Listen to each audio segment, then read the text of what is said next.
శ్రీ విష్ణు రూపాయ నమశివాయ. మనం ఎన్నో ఆలయాల్లో శివలింగాల్ని దర్శిస్తూ ఉంటాం కదా.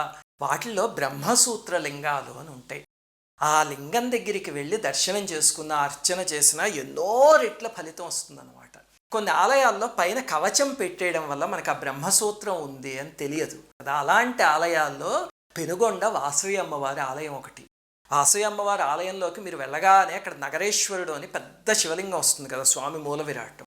అది కూడా బ్రహ్మసూత్రం ఉన్న శివలింగం. కానీ చాలామందికి తెలియదు అది. మీరు కానీ దగ్గరికి వెళ్ళి అంతరాలయం దగ్గరికి జాగ్రత్తగా గమనిస్తే పైన నాగేంద్రుడు పడగ ఉంటుంది కదా, ఆ పడగ కింద నుంచి మీకు ఆ గీతలు కనిపిస్తూ ఉంటాయి. ఈ విషయం చాలామందికి ఆలయానికి వెళ్ళిన వాళ్ళకి తెలియదు కదా.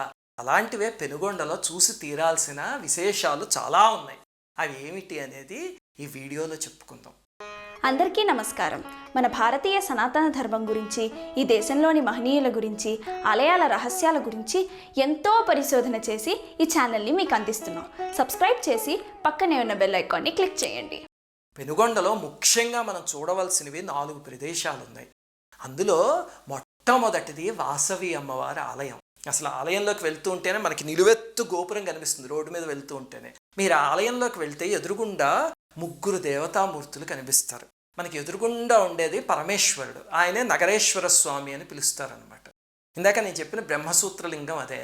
అలాగే ఇంకొక విశేషం ఏమిటంటే ఆ స్వామికి ఇక్కడ చందనంతో బొట్టు పెడతారు. మామూలుగా చందనం ఆరిపోతుంది కదా, ఇక్కడ అదేం విచిత్రం, ఆ చందనం బొట్టు ఎన్ని గంటలైనా ఆరకుండా అలా తడిగానే ఉంటుంది. పైనుంచి ఎక్కడి నుంచి నీరు కానీ ఏం పడదు, కానీ చందనం బొట్టు ఎప్పుడు అలా తడిగా ఉంటుంది. అది ఆరకుండా ఉన్నంతసేపు అక్కడ ఉన్న వాళ్ళందరూ క్షేమంగా ఉంటారు అని ఒక స్థానికుల నమ్మకంట. అంత విశ్వాసమో కానీ స్వామి ఆ బొట్టుని ఆర్చుకోకుండా అలాగే ఉంచుకుంటూ ఉంటాడు విచిత్రంగా. రెండవది ఏమిటంటే లింగానికి ఎదురుగుండా ఇక్కడ చూస్తే 2 నందీశ్వరులు ఉంటారు. సామాన్యంగా ఏ ఆలయంలో అయినా ఒకటే ఉంటుంది కదా, ఇక్కడ పక్కపక్కనే 2 ఉంటాయన్నమాట. ఒకటేమో ఈ ఆలయాన్ని నిర్మించినప్పుడు ప్రతిష్ఠించారట. రెండవ నంది అది కొంచెం విచిత్రమైంది. దానికి చూస్తే మీరు వెనకాల ఒక పెద్ద సొట్ట లాంటిది ఉంటుంది. ఏమిటా అది నేను గమనిస్తూ ఉంటే అక్కడ ఎవరో స్థానికులు చెప్పారనమాట. ఈ రెండవ నంది ఈ ఆలయంతో పాటు ప్రతిష్ఠించింది కాదు, అది ఎప్పుడో పురాతనమైనది. ఆ తర్వాత తవ్వకాల్లో ఎక్కడో బావిలో దొరికింది. అది ద్వాపర యుగం నాటిదని కొంతమంది చెప్తారు. భీమసేనుడికి నందీశ్వరుడికి ఏదో యుద్ధం వచ్చినప్పుడు భీమసేనుడు ఒక్కటి కొడితే దానికి ఇక్కడ సొట్ట పడిపోయి అక్కడ విగ్రహంగా వెలిసాడు అని చెప్తారు అని అన్నారు. అది ఎంత నిజమో తెలియదు, కానీ 2 నందులు ఉంటాయి విశేషంగా, అది మాత్రం చూడండి. మూడవది పరమేశ్వర లింగానికి ఎడం పక్క ఆలయంలో మహిషాసురమర్దని అమ్మవారు ఉంటారు. అసలు వాసవి అమ్మవారు అక్కడికి వచ్చి అవతారాన్ని తీసుకునేందుకు ముందే పరమేశ్వరుడు, ఈ మహిషాసురమర్దని దేవి వాళ్ళందరూ అక్కడికి వచ్చి వెలిశారు. ఎందుకంటే ఆ ఊరిలో కొన్ని తరాల తరువాత జగజ్జనని మానవావతారంలో వచ్చి అక్కడ వాళ్ళందరినీ ఉద్ధరిస్తారు కదా. అందుకని ఆ ఊరిని అనుగుణంగా మలచడానికి ముందే పరమేశ్వరుడును అమ్మవారు వచ్చేసి అక్కడ వెలిశారు. అలా వెలిసిన స్వరూపం మహిషాసురమర్దని, మహామహిమాన్వితమైన మూర్తి. ఆ అమ్మవారికి అష్టభుజాలు ఉండి అలాగనే కింద పాదాలు పైకి కనిపించేలా స్పష్టంగా ఉంటాయి. సామాన్యంగా మహిషాసురమర్దని స్వరూపాల్లో అలా ఉండవు కదా. ఈ అమ్మవారు పాదాలు పైకి కనిపిస్తాయి. అంటే నా పాదాలు పట్టుకుంటారా మీకు ఇంకేంటి లోటు అని అమ్మవారు చెప్పినట్టు అనమాట. ఇంకా పరమేశ్వరుడికి కుడివైపు ఉన్న ఆలయంలో వాసవి అమ్మవారు వెలసిన మూర్తి ఉంటుంది. అమ్మవారు తోరణంతో సహా వెలిసారన్నమాట. చిన్న మూర్తి కానీ ముగ్ధ మనోహరమైన మూర్తి. ఆ అమ్మవారిని దర్శించుకుని మీరు బయటికి వస్తే అక్కడ పెద్ద మండపం ఉంది. ఆ మండపంలో రంగురంగుల స్తంభాలు 102 ఉంటాయి. అదొకటి చూసి తీరాల్సిన విషయం. అది ఏమిటదండి అసలు ఆ స్తంభాలు అంటే? అదేమిటో అర్థం కావాలి అంటే మీకు అమ్మవారి చరిత్ర క్లుప్తంగా చెప్తా.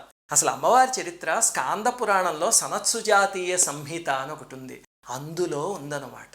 అంటే మనకి సామాన్యంగా పురాణ కథలు వేరే ఉంటాయి, చారిత్రకమైన కథలు వేరే ఉంటాయి. ఇక్కడ అలా కాకుండా 2 కలగలిసిన కథ. అమ్మవారు పుత్రకామేష్టి చేస్తే యజ్ఞపురుషుడు బయటకు వచ్చి పాయసం ఇస్తే ఆ పాయసం తిన్నాక వాళ్ళ తల్లిదండ్రులు పుట్టారు. అంటే రామచంద్రమూర్తి ఎలా పుట్టారో అలా జన్మించిన తల్లి అనమాట.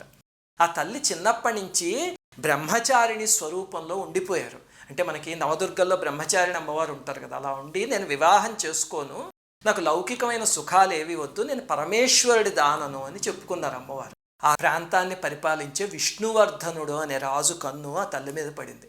నేను ఎలాగైనా తను వివాహం చేసుకుంటాను అంటే ఆ తల్లి పరమేశ్వరుడికి అంకితం అయిపోయింది. వివాహం చేసుకోవడానికి కుదరదు అని చెప్తే అప్పుడు ఏం చేశాడు, నేను సైన్యాన్ని తీసుకొని దండెత్తి వస్తాను మీ మీదకి, నాకు ఇచ్చి వివాహం చేయకపోతేను ఒక 1 రోజులు గడువిస్తున్నాను అన్నారు. ఆ తల్లి వాళ్ళ నాన్నగారు కుసుమశ్రేష్ఠ అని, ఆయన ఏం చేశారంటే 714 గోత్రాల వాళ్ళని ఆ చుట్టుపక్కల ఉన్న 18 గ్రామాల నుంచి పిలిచి, ఇదిగో ఇప్పుడు ఈ రకమైన సమస్య వచ్చింది, వివాహం చేసుకోను అంటే దండయాత్ర చేస్తా అంటున్నాడు, వివాహం చేయిద్దామా అంటే ఆ తల్లి పరమేశ్వరుడికి అంకితం అయిపోయింది, అలాగనే మన వర్ణం వేరు వాళ్ళ వర్ణం వేరు, అది వర్ణాంతర వివాహం అవుతుంది, ఏమి చేయాలి ఇప్పుడు అని. అందులో 102 గోత్రాల వాళ్ళు అలా వద్దు, తను బెదిరిస్తే ఎందుకు భయపడాలి, ఒక ఆడపిల్ల స్వేచ్ఛకి సంబంధించిన విషయం, అది తనకి ఇష్టం ఉంటే చేసుకుంటుంది, లేకపోతే లేదు, వాడేవాడు వచ్చి బెదిరించడానికి, అందుకని మనం భయపడద్దు, ఎలాగైనా సరే పోరాడదాము, ఎదురొడ్డి నిలబడదాము అని 102 గోత్రాల వాళ్ళు అన్నారు. ఇంకొక 612 మంది గోత్రాల వాళ్ళు మాత్రం వద్దు, రాజు అడిగినప్పుడు ఇచ్చి వివాహం చేసేయడం మంచిది, లేకపోతే దండయాత్రకు వస్తే జననష్టం కలుగుతుంది అన్నారు. అంటే వీళ్ళిద్దరి మధ్యలో వాదన వచ్చింది. వస్తే ఆ తల్లి నవ్వి, మీరు ఎవ్వరూ జననష్టం కలుగుతుంది అని బాధపడకండి, అతన్ని వివాహం చేసుకోను నేను, అలాగనే మీ ఎవ్వరి మీదకి దండయాత్ర రాకుండా చూసుకుంటా, పూచి నాది, అందుకని నేనే అహింసా మార్గంలో ఆత్మార్పణం చేసుకుని సత్యాగ్రహం చేస్తాను అన్నారు. దాంతో 612 గోత్రాల వాళ్ళు, నువ్వు సత్యాగ్రహం చేసుకున్నాక అతను వచ్చి దండయాత్ర చేస్తే ఏమవుతుందంటే ఏమి రాడు, ఈ వార్త తెలియగానే అతను చనిపోతాడు అని చెప్పారు. వాళ్ళకి నమ్మకం లేక ఊళ్ళు వదిలేసి వెళ్ళిపోయారు. ఆ 102 గోత్రాల వాళ్ళు మాత్రం అమ్మవారి పాదాలు పట్టుకుని, అమ్మ నీతోనే మా జీవితము, మేము కూడా నీతో పాటు ఆత్మార్పణ చేసుకుంటాము అని ఆ ప్రతి కుటుంబంలోంచి ఒక జంట ఒకళ్ళు వచ్చి అమ్మవారితో పాటు మాఘ శుద్ధ ద్వితీయ రోజు అగ్నిలో ఆహుతైపోయి ఆత్మార్పణ చేసుకున్నారు. ఆ తర్వాత నిజంగానే వార్త తెలియగానే ఆ రాజు చనిపోయాడు, అది వేరే విషయము. ఆ 102 గోత్రాల వాళ్ళు అంత విశ్వాసంతో అమ్మవారితో ఉన్నారు కదా, వాళ్ళనే ఆర్యవైశ్యులు అని పిలుస్తారు. ఆ 102 గోత్రాల వాళ్ళకి గుర్తుగా అక్కడ స్తంభాల మీద వాళ్ళ గోత్ర ఋషులు, అలాగే గోత్రం ఏమిటి, మూల పురుషులు ఎవరు, అవన్నీ రాసున్నాయి అనమాట. అది చూస్తే అసలు ఎంత సంతోషం వేస్తుంది అంటే, మూలాలు మర్చిపోకుండా ఆ గోత్రాలను అలా గుర్తుపెట్టుకున్నారు అని ఆనందం కలుగుతుంది. వాళ్ళ వంశీయులే తర్వాత వారణాసి వెళ్ళి వాళ్ళందరికీ ఉత్తర క్రియలు చేసి వచ్చి అక్కడి నుంచి ఒక్కొక్క శివలింగాన్ని తీసుకొచ్చి ఆ ఊళ్ళో ప్రతిష్ఠించారు. అలా ప్రతిష్ఠించిందే లింగాల వీధి అని. మీరు అమ్మవారి ఆలయానికి వెళ్తుంటే సరిగ్గా ముందు వీధిని లింగాల వీధి అంటారు, మీకు గూగుల్ మ్యాప్లో కనిపిస్తుంది. అక్కడ ఇప్పుడు ఆ లింగాలన్నీ లేవు, కాలగర్భంలో కలిసిపోయాయి, కానీ బజారు మధ్యలో ఒక్క స్ఫటికలింగం మాత్రం అక్కడ ఉంది, అది కావాలంటే దర్శించుకోవచ్చు. అలాగే చరిత్ర పురాణం రెండింటికి సంబంధించిన అపూర్వమైన ప్రదేశం. అయితే మరి అమ్మవారు ఆత్మార్పణ ఎక్కడ చేశారండి? ఆ చేసిన స్థలము, ఆ అగ్నిగుండం కూడా ఇప్పటికీ ఉన్నాయి. అది ఎక్కడుంది అంటే, మీరు ఈ ఆలయంలో దక్షిణం వైపు చూస్తే అక్కడ ఒక గుమ్మం ఉంటుంది, అందులోంచి మీరు బయటికి వెళ్తే కనుక ఆ బయట ఒక మండపం కనిపిస్తుంది. అక్కడ అమ్మవారు అగ్నిలో ఆహుతైపోయి జగజ్జననిగా దర్శనమిచ్చిన విగ్రహాలు అవన్నీ, ఆ పక్కనే వాళ్ళ కులగురువు, వాళ్ళ కుటుంబం, అవన్నీ ఉన్న విగ్రహాలు ఉన్నాయి. అది మాత్రం తప్పకుండా చూడండి.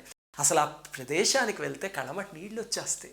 ఎందుకంటే మొట్టమొదటిది అమ్మవారి పాదస్పర్శతో పునీతమైన ప్రదేశం, అమ్మవారు నడయాడిన నేల, అలాగనే అమ్మవారు ఆత్మార్పణ చేసిన అగ్నిగుండము, ఆ మట్టి, అది చూడగానే చాలా బాధేస్తుంది. అపూర్వమైన త్యాగం కదా. అతను యుద్ధానికి వచ్చి ఉంటే జననష్టం జరిగేది.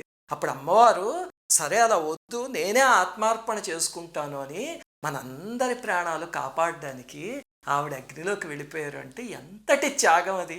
ఇప్పుడు చూడండి, 2 దేశాల మధ్యలో ఘోరమైన యుద్ధం జరుగుతోంది, లక్షల మంది చనిపోతున్నారు. ఆ పాలకులు ఇద్దరు హాయిగా వాళ్ళ కుటుంబాలను తీసుకువెళ్ళి ఎక్కడో దాచుకున్నారు. సామాన్య ప్రజలు లక్షల మంది అనాథలు అయిపోతుంటే, చిన్న చిన్న పిల్లలు, వాళ్ళకి ఏది జాలి లేదు. అలాంటి వాళ్ళు ఎవరికైనా ఇలాంటి చరిత్రలు వినిపించారు అనుకోండి, అప్పుడు ఆ మానవత్వం అనేది పైకి వచ్చి ఒక్కళ్ళైనా తగ్గిపోయి, చిచి నా అహంకారాన్ని వదిలేసి నేను తగ్గిపోతాను, ఇన్ని లక్షల మంది చనిపోయే బదులు అనుకున్నారంటే అప్పుడు దేశాలు బాగుపడతాయి. అలాంటి అద్భుతమైన చరిత్రల్ని మన నేల ఇస్తుంది. అసలు ఆ ప్రదేశం చూస్తే కనుక, ఆ కథ తలుచుకుంటే కళ్ళు చెమ్మగిల్లిపోతాయి. అక్కడ గుండె బరువెక్కిపోతుంది కదా. ఆ బాధ మర్చిపోవాలంటే అక్కడికి పర్లాంగు దూరంలో ఇంకొక అద్భుతమైన ఆలయం ఉంది, ఈ మధ్య నిర్మించింది. అక్కడికి వెళ్ళగానే మనస్సు దూదిపింజలైపోయి మహదానందంలో తేలిపోతుంది. రాబోయే వీడియోలో ఆ ఆలయం ఏమిటి, ఆ విశేషాలు ఏంటి అనేవి కూడా చెప్తాం. శ్రీమాత్రే నమః.